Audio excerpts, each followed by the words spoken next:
Hello दोस्तों, सबको नमस्कार और सब बढ़िया ज़बरदस्त। जब तक तोड़ेंगे नहीं, जब तक छोड़ेंगे नहीं।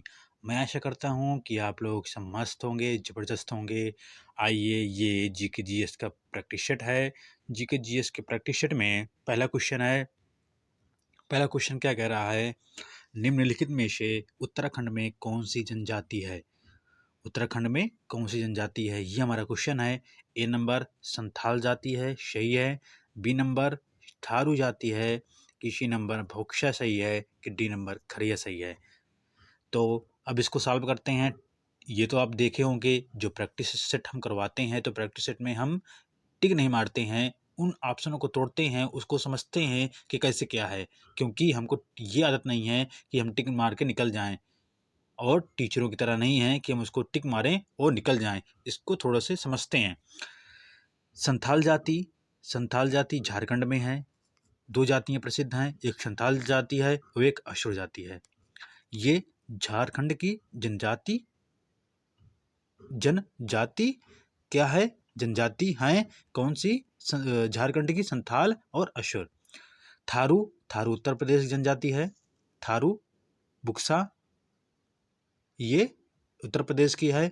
भोक्सा, बोक्सा, ये भोक्सा जो है उत्तराखंड की है। हमारा सी नंबर सही है। उत्तराखंड की जो जनजाति है वो सी नंबर सही है, भोक्सा। खरिया की कहाँ है? खरिया उड़ीसा की है। उड़ीसा की जो खरिया है, खरिया उड़ीसा की जनजाति है। तो हमारा ऑप्शन निकल के आ गया है कि सी नंबर सही है। भोक्सा उड़ीसा उत्तराखंड की जनजाति है।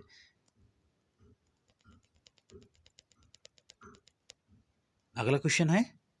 अगला क्वेश्चन है, महासागर में वस्तुओं को पता लगाने के लिए किस यंत्र का प्रयोग करते हैं? जो महासागर है उसमें वस्तु का पता लगाने के लिए कौन सा यंत्र का प्रयोग करते हैं? ए नंबर गैलियोमीटर, ए नंबर सही है। कि सोनार सही है, बी नंबर। कि सी नंबर ऑडियोमीटर सही है, कि फैदम सही है। तो इसका आंसर क्या हो जाएगा? अच्छा, गैल्वेनोमीटर क्या होता है?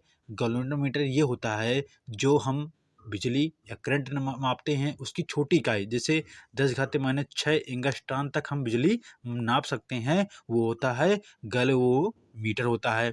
सोनार क्या होता है? हाँ, सोनार सही आंसर है। सोनार काम होता है, ये जो महासागर होते हैं उनमें वस्तुओं का पता लगाने के लिए सोनार का प्रयोग करते हैं हम। सोनार का फुल फॉर्म क्या होता है?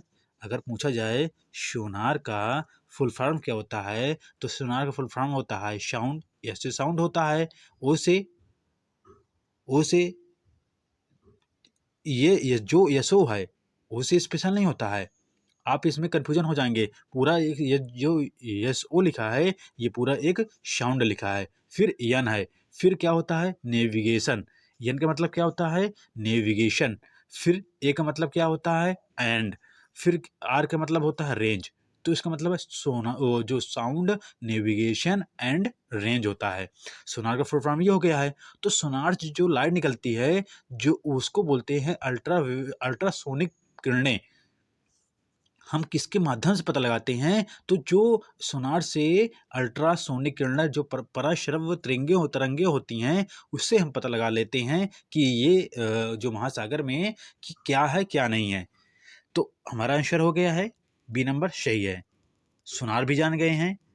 आइडियोमीटर, आइडियो तुमने सुना होगा, आइडियो होता है, एक वीडियो होता है। तो आइडियो हम जो हमको सुनाई देता है, मतलब आप कितना सुन सकते हैं, ऑडियो मीटर का प्रयोग करते हैं। फायदम क्या होता है? ये समुद्र की गहराई नापने के लिए फायदम होता है। समुद्र की गहराई नापने के लिए फायदम का प्रयोग करते हैं। तो हमारा बी नंबर सही है।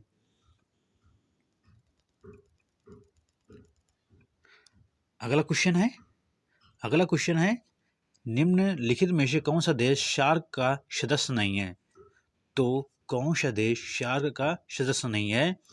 A number Maldives, B number Bangladesh सही है, सी नंबर भूटान सही है, कि डी नंबर चीन सही है। तो सार्क, सार्क का फुल फॉर्म क्या होता है? शार्क होता है साउथ, सा मतलब साउथ, ए मतलब south Asian, south Asian regional R का मतलब रीजनल, फिर corporation, corporation. South Asian regional corporation, ये सार्क का फुल फॉर्म होता है। शार्क में कितने कितने देश आते हैं? शार्क में आते हैं 8 देश। कितने आते हैं? 8 देश आते हैं। अच्छा, 8 देश आते हैं। अगर ये पूछा जाए कि स्थापना कब होती है, इसकी स्थापना होती है 1985 में। 1985 जो बांग्लादेश की राजधानी ढाका है, वहाँ पर पहली बैठक होती है ढाका में 1985 में। अगर इसका हेडक्वार्टर पूछा जाए, तो अगर हेडक्वार्टर है नेपाल काठमांडू में, नेपाल की राजधानी जो काठमांडू है, वहाँ पर इसका हेडक्वार्टर है सार्क का। अब समझते हैं जो सदस्य हैं, वार्ड सदस्य होते हैं, लेकिन इनमें से पूछ रहा है कौन नहीं है। तो एक ट्रिक होता है MBBS, MBBS pen, MBBS pen है, तो इसका जो शॉर्ट फॉर्म है MBBS पेन होता है। तो इसमें कितने? 1 2 3 4, 2 2 4 ये हो गए, 2 2 4 वो हो गए, PAIN, PAIN, 4 4 8 देश हो गए हैं। तो यह मतलब क्या होता है? यह मतलब होता है मालदीव। बी मतलब क्या होता है? बी मतलब बांग्लादेश। बी मतलब भूटान होता है। अगर आपके पेन कॉपी लिए होंगे, तो अब जिस तरह मैं बोल रहा हूँ, आपको वैसे लिखना ही है, क्योंकि मैं लिखते जा रहा हूँ, मैं बोलते जा रहा हूँ, वो ज़्यादा है, क्योंकि इसमें लिखते नहीं बन रहा है, इसलिए माफ़ करना मुझे। लेकिन आप ये कर सकते हैं कि जो बोलते जा रहा हूँ मैं, इसको लिखते जाना। यस मतलब मालदीव हो गया है, बांग्लादेश हो गया है, भूटान हो गया है। MBBS, यस मतलब क्या होता है? श्रीलंका। अब पी की बात आती है, पाकिस्तान हो गया पी, ए से अफगानिस्तान हो गया है, और आई से PAIN इंडिया हो गया है, और नेपाल हो गया है। तो ये 8 देश हो गए हैं, उनके नाम MBBS पेन से आप निकाल सकते हैं, ये एक ट्रिक है। अब ये क्वेश्चन कौन सा देश नहीं है, तो डी नंबर सही हो जाएगा, चीन है। चीन देश नहीं है। या तो इस तरह समझ लीजिएगा, ये तो नाम चलो ठीक है याद हो गए, लेकिन जो भारत सटे हुए जितने भी क्या हैं, मतलब जो भारत से सटे हुए जो अदर देश हैं, उनके जो नाम हैं, वो उनके नाम में म्यांमार और ये चीन, 2 देश ऐसे हैं जो शार्क में नहीं आते हैं, और जितने भी सटे हुए भारत से सटे हुए देश हैं, वो सब आते हैं। तो आप ये पूरा क्वेश्चन से पूरा सॉल्व हो गया है। अगला क्वेश्चन है, निम्नलिखित कांग्रेसी नेता में से किसको भारत का महान वृद्धि कहा जाता है? मतलब कि ओल्ड मैन बोलते हैं। ओल्ड मैन है, दादा भाई नौरोजी को ओल्ड मैन बोला जाता है। तो हमारा आंसर हो गया है भगत सिंह। भगत सिंह वही भगत सिंह हैं जो 1926 में नौजवान सभा की स्थापना की थी। नौजवान सभा की स्थापना की थी भगत सिंह ने, और भगत सिंह को 23 मार्च 1931 को फांसी की सजा हो गई थी। 3 लोगों को, सुखदेव, राजगुरु और भगत सिंह। और इन्होंने नौजवान सभा बनाई थी 1926 में। लाला लाजपत राय इनको बोला जाता है शेर ए पंजाब। शेर ए पंजाब लाला लाजपत राय को बोला जाता है। इनकी एक पुस्तक है unhappy in India, unhappy in India. इनकी पुस्तक है लाला लाजपत राय की, और इनको 1928 में इनकी मृत्यु हो जाती है, जब जो लाठीचार्ज होता है, जो साइमन आयोग आता है, उसके विरोध पर जब लाठीचार्ज होता है, तो 1928 में लाला लाजपत राय की मृत्यु हो जाती है। ये हो गए लाला लाजपत राय। अब आ गए बाल गंगाधर तिलक। बाल गंगाधर तिलक ने जो होम रूल लीग स्टार्ट किए थे, ये महाराष्ट्र से होम रूल लीग स्टार्ट किए थे, महाराष्ट्र से, पुणे से।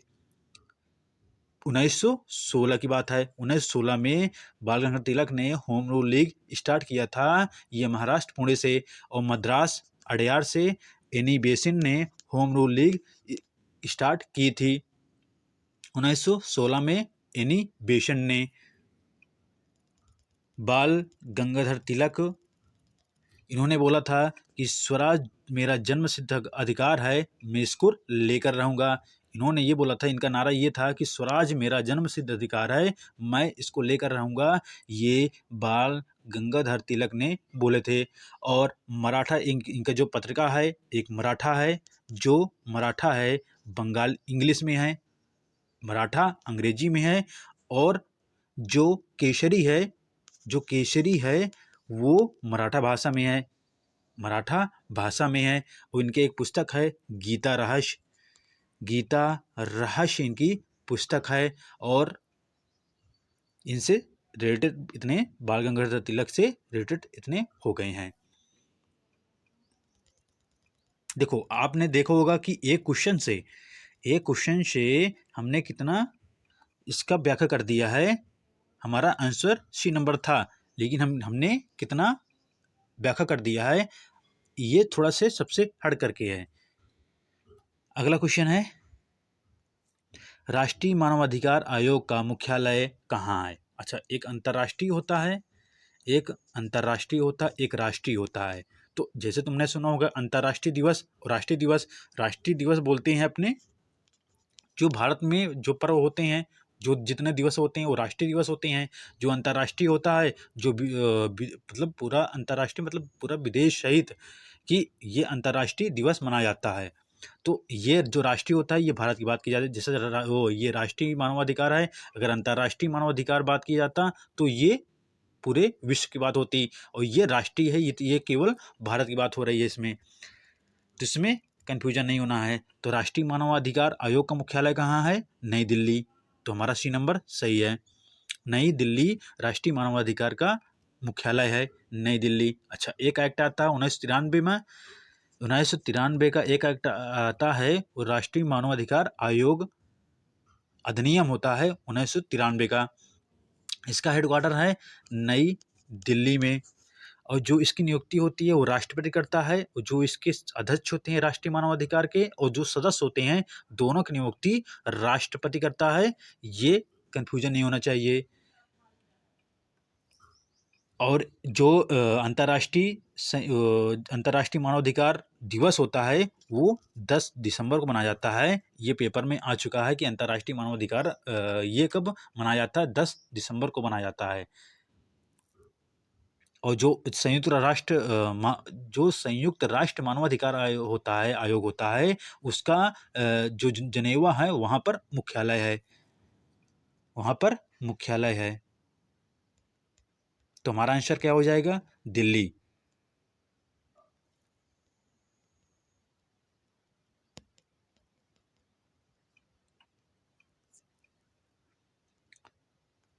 अगला क्वेश्चन है, रामकृष्ण मिशन की स्थापना किसने किया है? रामकृष्ण मिशन की स्थापना किसने किया है? तो ए नंबर स्वामी दयानंद सरस्वती, ए नंबर सही है। B number Swami Ramakrishna Paramhans, B number सही है। कि सी नंबर स्वामी विवेकानंद, सी नंबर सही है। कि केशव चंद्र सेन, डी नंबर सही है। ए नंबर स्वामी विवेकानंद, मतलब सी नंबर इसका आंसर हो जाएगा स्वामी विवेकानंद। स्वामी विवेकानंद रामकृष्ण मिशन की स्थापना करते हैं। स्वामी विवेकानंद वही हैं जिनका नाम था नरेंद्र दत्त। ये नरेंद्र दत्त, फिर उसके बाद स्वामी विवेकानंद हो गया था। तो ये नाम किसने रखा था? जो विवेकानंद किसने नाम रखा था? ये जो महाराजा खेतड़ी, जो राजस्थान के महाराजा खेतड़ी हैं, महाराजा अजीत सिंह खेतड़ी के नाम से, जो राजस्थान के रहने वाले थे महाराजा, इन्होंने विवेकानंद नाम रखा था। स्वामी विवेकानंद जब 1893 में तो ये शिकागो शहर में धर्म सम्मेलन हुआ था, तो वहाँ पर भाषण दिए थे, बोले थे भाइयों और बहनों से भाषण दिया था 1893 में, शिकागो शहर जो अमेरिका में स्थित है। 1897 में इन्होंने रामकृष्ण मिशन की स्थापना की थी, क्योंकि जो इनके गुरु थे स्वामी रामकृष्ण परमहंस, जो बी नंबर है, इनके गुरु का नाम लिखा है स्वामी रामकृष्ण परमहंस, इनके गुरु थे। तो इनके गुरु के नाम पर रामकृष्ण मिशन की स्थापना करते हैं। फिर उसके बाद क्या होता है, इनका नाम क्या होता है? स्वामी रामकृष्ण परमहंस का नाम क्या होता है? गदोधर चट्टोपाध्याय। गदोधर चट्टोपाध्याय ये होते हैं नाम। और स्वामी दयानंद सरस्वती पर बात करते हैं। स्वामी दयानंद सरस्वती, थोड़ा इसको हटाना पड़ता है क्योंकि जगह नहीं रहती है, इतना हम बोल देते हैं। अगर लिखना शुरू कर दें तो बहुत ज़्यादा। तो स्वामी दयानंद सरस्वती, स्वामी दयानंद सरस्वती का नाम मूल नाम होता है मूल शंकर। देखो, मूल नाम मूल शंकर, स्वामी दयानंद सरस्वती। इन्होंने 1875 में इन्होंने क्या किया था? अब तो तुमको होश आना चाहिए अगर पढ़े हो। 1875 में हुआ था आर्य समाज की स्थापना इन्होंने किया था, स्वामी दयानंद सरस्वती। इन्होंने बोला था कि वेदों की ओर लौटो, वेदों की ओर लौटो। स्वामी दयानंद सरस्वती ने बोला था वेदों की ओर लौटो, उसको पढ़ो। उनकी किताब है भूमिका, भूमिका है, और सत्यार्थ प्रकाश है, सत्यार्थ प्रकाश है। ये पेपर में आ चुका है इनका, जो पेपर है, मतलब ये जो किताब है सत्यार्थ प्रकाश, स्वामी दयानंद सरस्वती की ये पुस्तक का नाम आ चुका है सत्यार्थ प्रकाश। किसका लिखा हुआ है? ये है स्वामी दयानंद सरस्वती।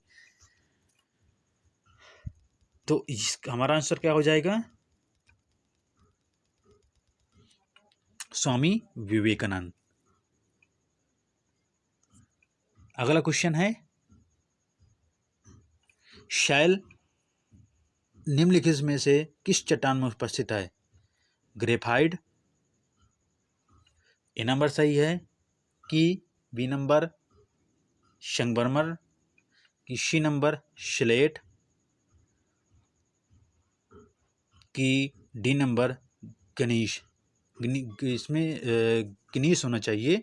जो सी नंबर है स्लेट, सी नंबर सही है। अगला क्वेश्चन देखते हैं, सूर्य के संगठन में सहायक गैस है, सही उत्तर का चयन कीजिए। सूर्य के संगठन में सहायक गैस है, सही उत्तर का चयन करना हमको, कि जो सूर्य है उसके संगठन में कौन सी गैसें हैं? ऑक्सीजन, कार्बन डाइऑक्साइड, इन नंबर सही है। हीलियम, ऑक्सीजन है, कि हीलियम, नाइट्रोजन, सी नंबर सही है। कि हाइड्रोजन, कि हीलियम है, डी नंबर सही है। क्या होता है कि जो सूर्य होता है उसके संगठन में हाइड्रोजन और हीलियम रहता है। हाइड्रोजन 71% होता है, हीलियम 1 कुछ परसेंटेज में होता है। जो अदर होते हैं 2 और कुछ ऐसे होते हैं। अच्छा हाँ, जो हीलियम 26% होता है, क्योंकि 27 मिल करके फिर 2.5% जो अन्य गैसें होती हैं वो 100% हो जाती है। तो इससे मालूम हो गया कि 26% होगा।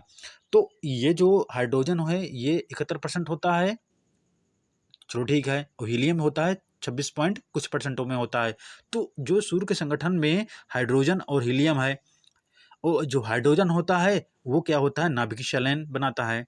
नाभिकीय संलयन, जो नाभिकीय संलयन इसलिए बोलते हैं कि जो सूर्य में नाभिकीय संलयन होता है, ये इंपॉर्टेंट क्वेश्चन होता है कि नाभिकीय संलयन होता है कि नाभिकीय नाभिकीय विखंडन होता है कि नाभिकीय संलयन होता है। तो सूर्य में नाभिकीय संलयन होता है, क्योंकि इसमें हाइड्रोजन पाया जाता है सूर्य में, इसीलिए ये नाभिकीय संलयन मिलता है। तो हमारा आंसर क्या हो जाएगा? हमारा आंसर हो जाएगा डी नंबर, हाइड्रोजन और हीलियम। हाइड्रोजन और हीलियम, हाइड्रोजन समस्थानिक भी होते हैं। समस्थानिक इसको बोलते हैं। हाइड्रोजन 3 समस्थानिक होते हैं, कौन कौन से? 1H1, 1H2 और 1H3 होता है। पोट्रियम, ड्यूटेरियम, टाइट्रियम होता है। ड्यूटेरियम 1H2 बोलते हैं, जो भारी जल होता है D2O बोलते हैं उसको। ये सेकंड वाला होता है 1H2 को ड्यूटेरियम भी बोलते हैं, इसमें भारी जल का प्रयोग करते हैं। तो हमारा आंसर क्या हो जाएगा? हाइड्रोजन और हीलियम। अगला क्वेश्चन है, नए राज्य के गठन अथवा सीमा में परिवर्तन करने का अधिकार किसको है? राष्ट्रपति को, ए नंबर सही है। बी नंबर प्रधानमंत्री को, कि सी नंबर मंत्रिमंडल को, कि डी नंबर संसद को। तो नए राज्य के गठन अथवा सीमा में परिवर्तन करने का अधिकार, मान लो उत्तर प्रदेश है, तो उत्तर प्रदेश में कोई राज्य है, मान लो यहाँ उत्तर प्रदेश है, उत्तराखंड है, या मान सकते हो राजस्थान है, या मान सकते हो गुजरात है। तो इसके जो सीमा में परिवर्तन करना है या तो नए राज्य का गठन करना है, तो ये आर्टिकल 3 में आता है। आर्टिकल 3 में आता है, तो ये केवल अधिकार होता है, ये संसद को अधिकार होता है उसके सीमा परिवर्तन और नए राज्य का गठन करने में। संसद को अधिकार होता है। क्यों होता है? क्योंकि जो संसद होती है वो राज्यसभा होता है, इसमें लोकसभा होता है। तो राज्यसभा लोकसभा में मिलकर के संसद का निर्माण करते हैं, ये तो ठीक है। लेकिन इसके जो साधारण, अच्छा हाँ, एक क्वेश्चन और बनता है कि मतलब कि इसमें जो क्वेश्चन ये बनता है कि जो नए राज्य गठन सीमा परिवर्तन में अगर ये पूछ लिया जाए संशोधन कैसे कर सकते, मतलब उसमें राज्य कैसे क्या क्वेश्चन बन सकता है कि कैसे बन सकते हैं, मतलब साधारण बहुमत से कि विशेष बहुमत से कि 2/3 सदस्य जो उपस्थित होते हैं, ये कैसे, ये ऑप्शन बन सकते हैं, ऐसे क्वेश्चन बनते हैं। तो इसमें क्या होता है कि साधारण बहुमत से, जो साधारण बहुमत होता है उससे जो है जो संसद है नए राज्य का गठन और सीमा परिवर्तन कर सकती है साधारण बहुमत से। जो उपस्थित होते हैं इसमें 2/3 की बात नहीं की जाती है। 2/3 अगर क्वेश्चन में अगर प्रश्न दिया होता है कि 2/3 सदस्य उपस्थित होते हैं, तो ये गलत हो जाएगा। केवल जो साधारण बहुमत से है, नए अगर साधारण बहुमत से, क्योंकि ये केवल संविधान संशोधन में होता है, जो भाग 20 में दिया गया है, 368 आर्टिकल है, उसमें 2/3 सदस्य होते हैं संविधान संशोधन में। लेकिन जो ये नए राज्य का निर्माण परिवर्तन है, इसमें साधारण बहुमत से संसद जो है पास करेगी इसका बिल। तो इसलिए बी नंबर सही होगा। अगर सही से मेरा अगर वीडियो देखोगे, समझाने का प्रयास करता हूं मैं, तो आपको बहुत कुछ इसमें मिल जाएगा आपको, क्योंकि मैंने जो बताया हूं वो मतलब काफ़ी चीज़ें हो जाती हैं। तो इसका डी नंबर सही है। अगला क्वेश्चन है, मूल अधिकारों को प्रवर्तित करने की शक्ति प्राप्त है। प्रवर्तित करने की शक्ति, मूल अधिकारों को प्रवर्तित करने की, राष्ट्रपति को, ए नंबर सही है। उच्चतम या उच्च न्यायालय को, बी नंबर सही है। केवल उच्च न्यायालय को, सी नंबर सही है। संसद को, डी नंबर सही है। तो हमारा आंसर क्या हो जाएगा? मूल अधिकारों को प्रवर्तित करने की शक्ति किसको प्राप्त है? तो अच्छा, उच्चतम न्यायालय या उच्च न्यायालय, बी नंबर सही है। बी नंबर सही है। अगर ये बोल दिया जाता कि जो मूल अधिकार हैं उसके जो संविधान संशोधन द्वारा ये कौन प्रवर्तित कर सकता है, इसमें कौन प्रवर्तित कर सकता है, तो संसद प्रवर्तित कर सकती है, उसमें संशोधन कर सकती है। लेकिन इसके मूल जो अधिकार उसको पूरा प्रवर्तित करने की बात है, तो उच्चतम न्यायालय या उच्च न्यायालय हो जाएगा। और इसको बोलते हैं संरक्षक भी बोलते हैं। मूल अधिकार का संरक्षक कौन होता है? ये होता है उच्चतम न्यायालय या उच्च न्यायालय होते हैं, संरक्षक के रूप में जानते हैं उच्चतम न्यायालय को। और मूल अधिकार तो आपको मालूम ही है, क्योंकि प्रैक्टिस इतना ही करवा दी। चलो ठीक है, एक बार और रिवीजन हो जाता है। मूल अधिकार किस भाग में आता है? भाग 3 में आता है। किस आर्टिकल में आता है? 12 से 35 में आता है। 12 से 35 में आता है, भाग 3 हो गया है। मूल अधिकार यूएसए से लिया गया है, संयुक्त राज्य अमेरिका से लिया गया है मूल अधिकार को। और इससे कौन क्वेश्चन बन सकते? 3 क्वेश्चन ये हो गए हैं, एक क्वेश्चन ये हो गया है। एक और ये क्वेश्चन बन सकता है कि मूल अधिकार में प्रवर्तित कर सकते हैं संसद जो है, इसमें संविधान संशोधन द्वारा प्रवर्तित कर सकती है।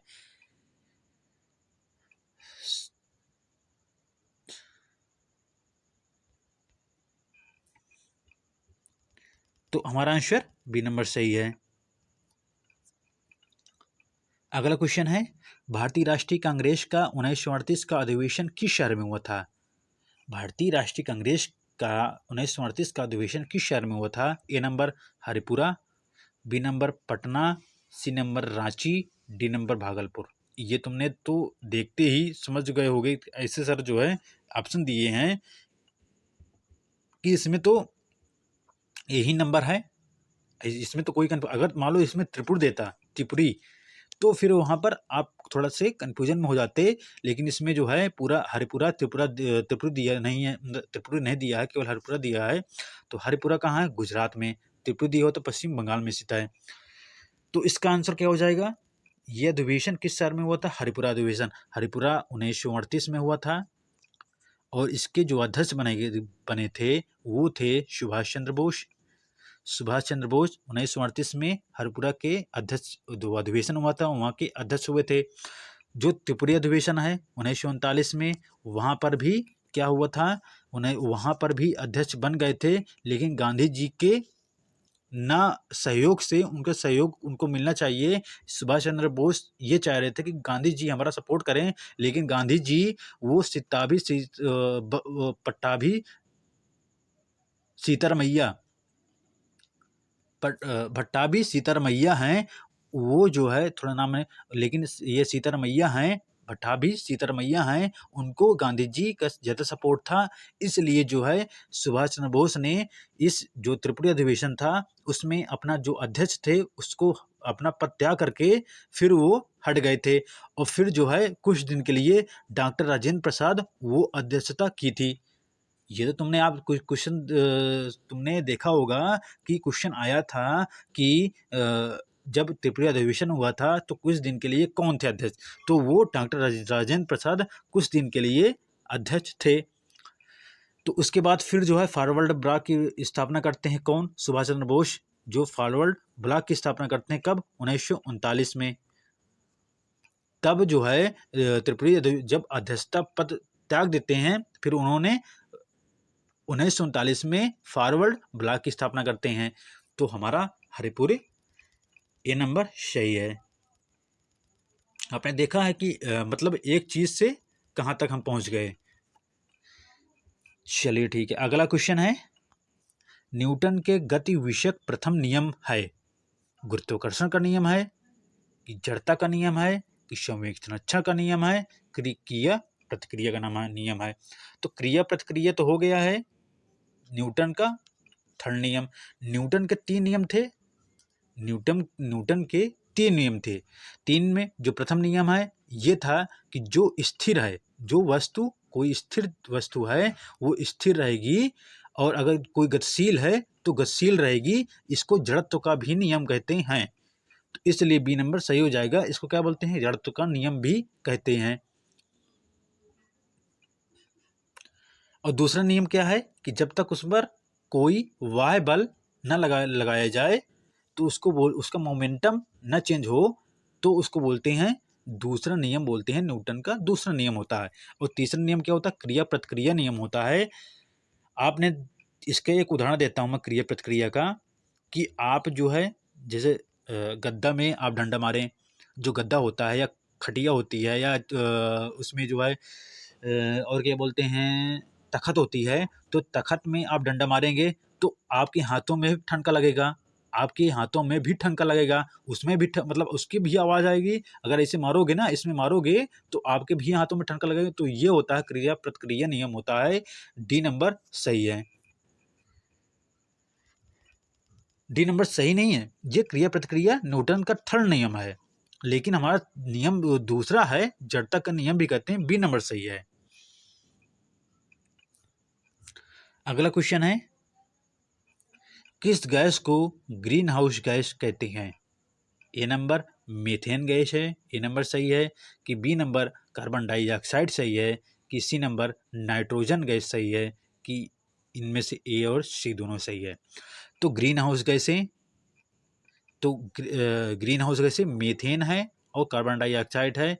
ए और बी सही है, नाइट्रोजन नहीं है। तो ये हमारा इसमें ए और बी होना चाहिए, ए और बी होना चाहिए, मीथेन और कार्बन डाइऑक्साइड। जो ग्रीन हाउस गैसें क्या होती हैं? ये जो वायुमंडल है उसका टेम्परेचर बढ़ा रहा है, उसको बोलते हैं ग्रीन हाउस गैसें। उसके ताप को बढ़ाना क्या होता है? ग्रीन हाउस गैसें होती हैं। तो ग्रीन हाउस गैसें 6 होती हैं। ये किसने माना है? किसके द्वारा ये हुआ कि जो ग्रीन हाउस गैसें होती हैं 6 होती हैं? एक संस्था है UNFCCC।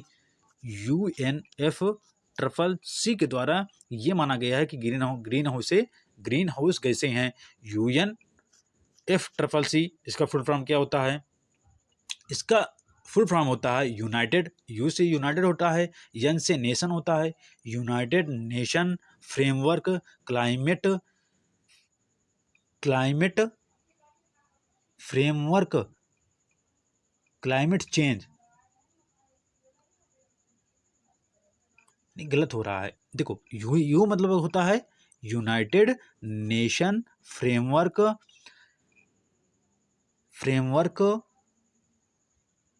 क्लाइमेट चेंज, एक सी नहीं हो सा रहा है, एक सी नहीं हो सा रहा है, इसलिए दिमाग में नहीं आ रहा है कि क्या होगा। सी का मतलब है, सी का मतलब है conservation, conservation conservation climate change, conservation कर लेना, कंजर्वेशन क्लाइमेट चेंज होता है UN+C, क्योंकि दिमाग से थोड़ा सा मिस्टेक मतलब वो हो गया था, मिस हो गया था, तो वो इसको बना लेना। तो हमारा आंसर क्या हो जाएगा, तो 6 कैसे होती हैं, UNFCCC का फुल फॉर्म हो गया है कंजर्वेशन, एक सी है भाई मतलब जो ठीक है, एक फिर से लिख दे रहा हूँ मैं क्योंकि ये पेपर में आ चुका है, UNFCCC United nation framework conservation climate change.